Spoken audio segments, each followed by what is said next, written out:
SIR ಬಗ್ಗೆ ನಮ್ಗೆ ಯಾರ್ದು ವಿರೋಧ ಇಲ್ಲ.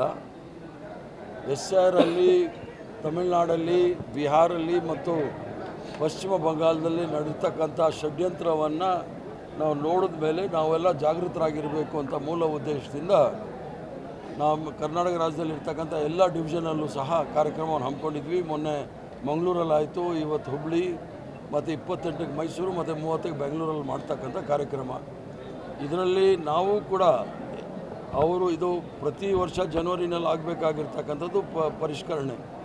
ಆದರೆ 2004 ಆದಮೇಲೆ 2014ರಲ್ಲಿ ಆಗಬೇಕಾಗಿತ್ತು, ಆವಾಗ ಮಾಡಲಿಲ್ಲ. 2021 ಜನಗಣತಿ ಆದಮೇಲೆ ಮಾಡ್ತೀನಿ ಅಂದವರು ಮಾಡಲಿಲ್ಲ.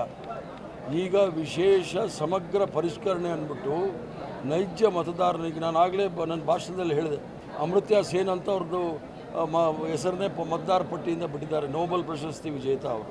ಆ ಥರ ಭಾಳ ಪ್ರಮುಖರು, ನೌಕಾದಳದ ಮುಖ್ಯಸ್ಥರನ್ನ ಗೋವಾದಲ್ಲಿ ಹೆಸರು ಬಿಟ್ಟಿದ್ದಾರೆ.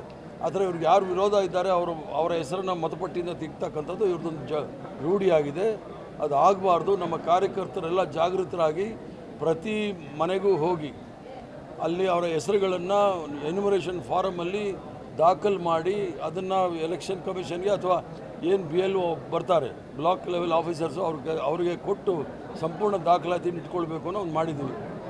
ನಮ್ಮ ಮೂಲ ಉದ್ದೇಶ ಏನು ಅಂದರೆ ಇದರಲ್ಲಿ ವಂಚಿತರಾಗೋದು ಯಾರು ಅಂತ ಹೇಳಿದರೆ ಬಡವರು, ಅಲೆಮಾರಿಗಳು, ಆದಿವಾಸಿಗಳು, ದಲಿತರು, ಅಲ್ಪಸಂಖ್ಯಾತರು, OBCಗಳಲ್ಲಿ ಭಾಳ ತೊಂದರೆ ಆಗ್ತಕ್ಕಂಥದ್ದು. ಯಾಕಂದರೆ 11 ಡಾಕ್ಯುಮೆಂಟ್ನ ಕೊಡಬೇಕು ಅಂತೇಳಿ ಎಲೆಕ್ಷನ್ ಕಮಿಷನ್ ಹೇಳ್ತಾ ಇದೆ.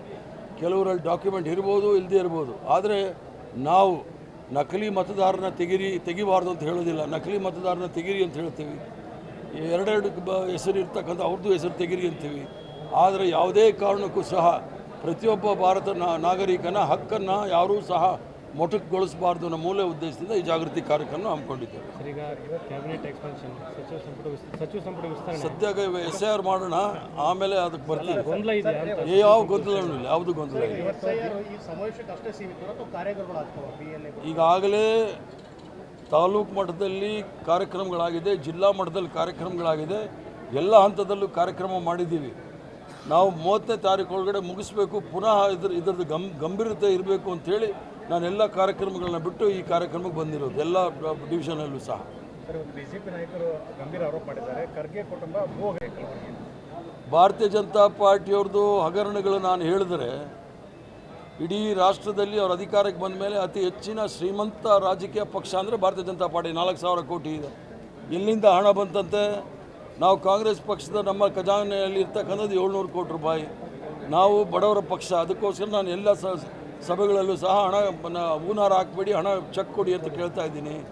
ಆದರೆ ಬೆಂಗಳೂರು ನಗರದಲ್ಲಿ ಚಾಣಕ್ಯ ಯೂನಿವರ್ಸಿಟಿ ಅಂತೇಳಿ ಬಡ ರೈತರ ಜಮೀನನ್ನು ತಗೊಂಡಿದ್ದಾರೆ ಇವರು. 106 ಎಕರೆ ಜಮೀನು ತೊಗೊಂಡಿದ್ದಾರೆ 50 ಲಕ್ಷ ರೂಪಾಯಿದಲ್ಲಿ. 1 ಎಕರೆಗೆ ಅಲ್ಲಿ 10 ಕೋಟಿ ರೂಪಾಯಿ, 800 ಕೋಟಿ ರೂಪಾಯಿ ಘೋಟಾಳ ಇವರೇ ಮಾಡಿದ್ದಾರೆ ಖರ್ಗೆ ಅವ್ರ ಮೇಲೆ. ಯಾಕಂದರೆ ಅವರು RSS ಮೇಲೆ ಟೀಕೆ ಮಾಡ್ತಾ ಇದ್ದಾರೆ, ಅದಕ್ಕೆ ಡೈವರ್ಟ್ ಮಾಡೋಕ್ಕೆ ಈ ಪ್ರಯತ್ನ ಮಾಡ್ತಾ ಇದ್ದಾರೆ.